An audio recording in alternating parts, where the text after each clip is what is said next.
자, 오늘 124 말씀은 예레미야 51장, 52장 이렇게 해서 드디어 예레미야가 끝이 났습니다. 예레미야 52장이면 굉장히 긴 장이죠. 이사야가 66장 정도 되고 그 다음 장으로 긴 장이지요. 주제도 그렇게 어렵지 않죠. 주제가 내용이 이렇습니다. 내용이 첫 장에 한 1장 정도는 예레미야의 소명, 예레미야를 불렀고요. 그 다음에 2장부터는 쭉 남유다에 대해서 너희들 멸망할 거야. 너희들 심판할 거야. 그게 자그만치 한 45, 6장 돼요. 계속 예루살렘. 그리고 나머지 한 6장, 지금 후반부에 와서는 주위에 있는 나라들, 바벨론을 포함해서 암몬, 모압, 이런 나라들에 대해서 너희들도 우상 숭배했기 때문에 멸망당할 것이다. 심판받을 것이다. 이렇게 하고 마지막에 52장은 시드기야를 다시 한번 이야기하면서 예루살렘 멸망을 선포하고 또 멸망을 당하고 끝나버립니다. 이게 굉장히 긴 장이지만 단순한 예레미야의 내용입니다. 그러면 예레미야에서 말하고자 하는 게 뭐냐? 한마디로 부자로 말하면 순종이에요. 순종. 하나님 말씀에 순종하라. 그것을 조금 더 확대를 하면 순종이 두 가지거든요. 죄를 지었거든 회개하라. 그리고 너희들이 회개하기 싫으냐? 그러면 반항하지 말고 항복하라. 이 둘 중에 하나예요. 죄를 지었으면 회개하든지, 회개하기 싫으면 너희들 하나님이 이 세상의 주인이라는 것을 몸으로 체득해서 경험하고 항복하라. 이 말씀을 하고 있는 것이 예레미야의 말씀이라는 것이죠. 우리가 마지막 여러 가지 내용 중에 그 중에 제가 51장 50절 한 절을 딱 선택을 했습니다. 칼을 피하는 자들아, 그 말은 뭐예요? 지금 전쟁에서 살아남은 자들이에요. 그리고 끌려갔거나 머물러 있거나, 그러면서 멈추지 말고 걸어가라.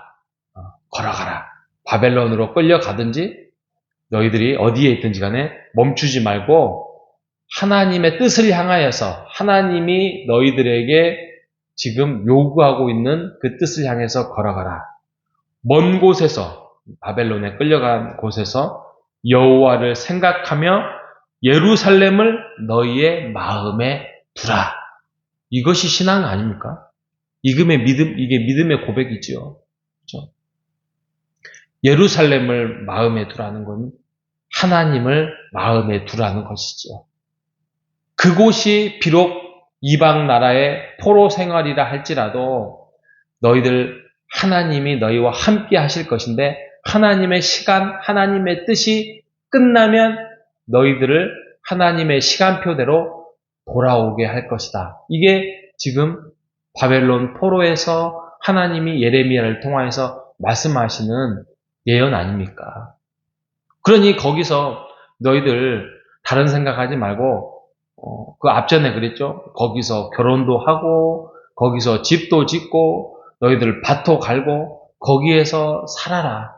하나님의 시간이 임하면 너희들을 예루살렘으로 돌아오게 할 것이다 라고 말씀하고 있습니다. 지금도 변함없이 하나님의 시간표는 흘러가고 있습니다. 그죠? 우리가 모르는 사이에 하나님은 계획하시고 준비하시고 세워가시고 우리를 만들어가고 있습니다. 여러분, 그 하나님의 계획과 시간 속에서 하나님의 뜻을 알고 우리가 거기에 함께 손을 잡고 가는 사람이라면 목표도 있고 꿈도 있고 그러면 즐겁겠지요. 근데 잘 모르면 좀 답답하지요. 근데 어떻게 했습니까? 잘 모르는데 그래도 우리가 기다리며 하나님을 예배하며 우리가 나아가야 되겠죠. 거기에서 우리가 조금만 더 욕심을 부린다면 우리가 하나님의 말씀을 함께 읽고 듣고 하면서 우리가 한다면 하나님이 우리 호산나 교회를 통하여서 금년 한 해 이렇게 역사하시고 일을 하셨구나. 그러면 2026년도에는 이렇게 우리가 준비하면 어떨까? 이렇게 하면 조금 더 순종하면 어떨까? 이런 마음으로 다가선다면 우리의 26년은 더 밝고 활기차고 기쁨이 넘치는 내년이 될 것입니다. 그래서 말씀을 보는 것 같아요. 아니, 말씀을 본다고 해서 어느 날 갑자기 무슨 청사진처럼 쫙 그냥 보여지는 건 아니에요.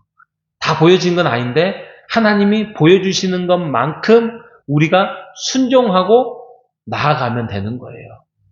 그래서 우리가 25년도에를 한번 돌아보면 이제 앞으로 이제 한 20일 여일 남았는데 돌아보면 우리가 좀 못했던 부분이 무엇인가? 하나님 앞에 조금 더 내가 예를 들면은 재작년에 비해서 또 재재작년에 비해서 내가 혹시 잘못된 생각, 부족한 부분은 무엇이 있는지를 한번 점검해보는 시간이 제일 좋은 것 같아요.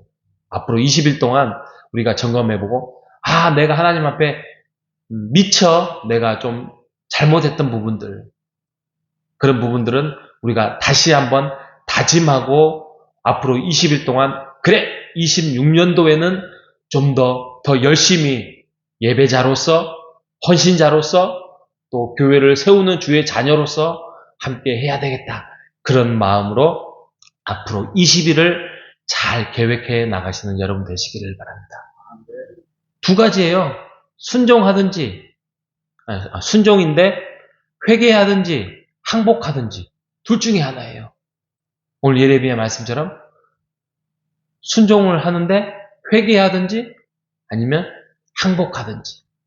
그러면 하나님이 우리에게 펼쳐놓으실 거대한 꿈과 계획이 우리에게 있을 것입니다. 자, 52장에 가면 시드기야는 끝까지 반항하고 불순종하다가 결국에는 예레미야 말도 안 듣고 결국에는 얼마나 처참한 꼴을 당했습니까? 왕인데, 그래도 마지막 왕인데 자녀들은 다 죽어버렸습니다. 누구 때문에? 자기 때문에, 아버지 때문에. 자녀들은 그냥 바벨론에 쳐들어와서 왕자는 다 죽고요. 본인은 얼마나 또 처참해요. 두 눈이 뽑혀요.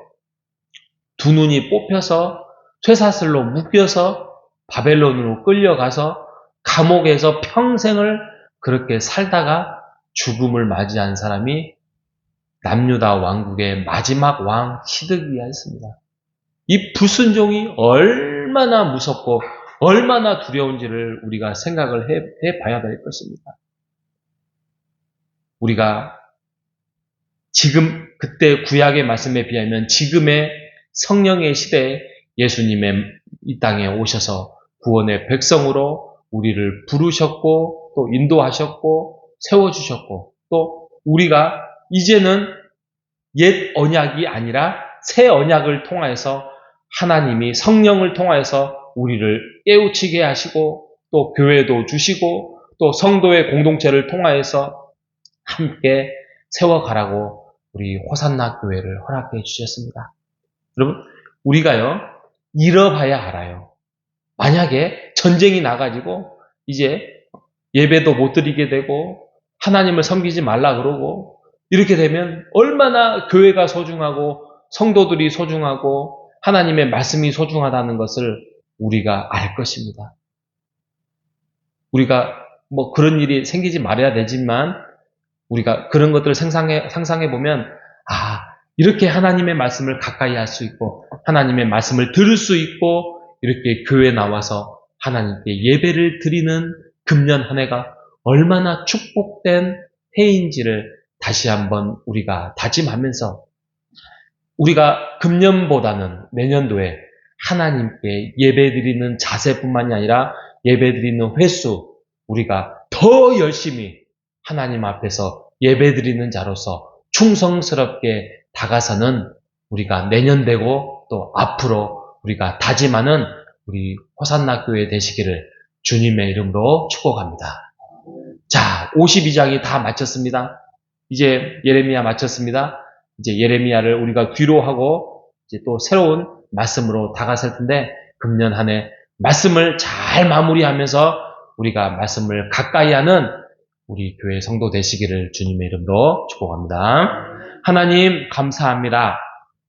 예레미야의 말씀을 마쳤습니다. 예레미야의 말씀을 마치면서 하나님 순종이라는 단어가 우리 마음속에 다가섭니다. 하나님 우리가 죄 속에 거하고 있는 부분이 있거든 정말 눈물로써 하나님 앞에 돌이키겠노라고 다시는 이렇게 죄를 짓지 않겠노라고 회개하든지 아니면 우리가 하나님 앞에서 정말 고통스럽게 몸으로 마음으로 뉘우치고 하나님밖에 없습니다. 주밖에 없습니다. 주 없이는 살 수 없습니다라고 고백하며 항복하는 우리가 될 수 있도록 인도하여 주시옵소서. 하나님 예레미야의 심정처럼 하나님을 가까이 할 때의 진정한 복임을 우리가 깨달아서 하나님의 말씀이 선포되어질 때에 그 말씀이 내 마음에 정말 깊이 박혀서 하나님을 더 잘 섬기고 교회를 세워나가는 주님의 사역자로 설 수 있도록 우리의 마음을 지키시고 인도하여 주시옵소서. 하나님 예레미야의 말씀을 마치게 해주셔서 감사합니다. 잊어버리지 않도록 도와주시고 우리의 마음판에 새로운 새 언약으로 새겨질 수 있는 예레미야의 말씀이 되어서 또 내일부터 시작되는 새로운 말씀으로 우리가 하나님을 가까이 하는 자로 서게 하여 주시옵소서. 살아계신 예수님의 이름으로 기도합니다. 아멘.